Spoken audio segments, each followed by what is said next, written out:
என்போம் அதில் திகழும் குங்குமத்தை அன்னை என்போம்.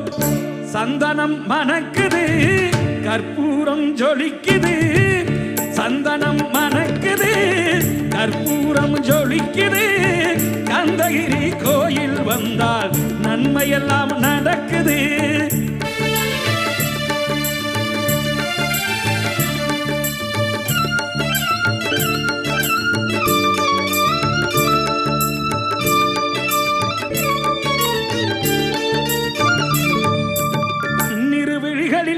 மைதீட்டுவோம்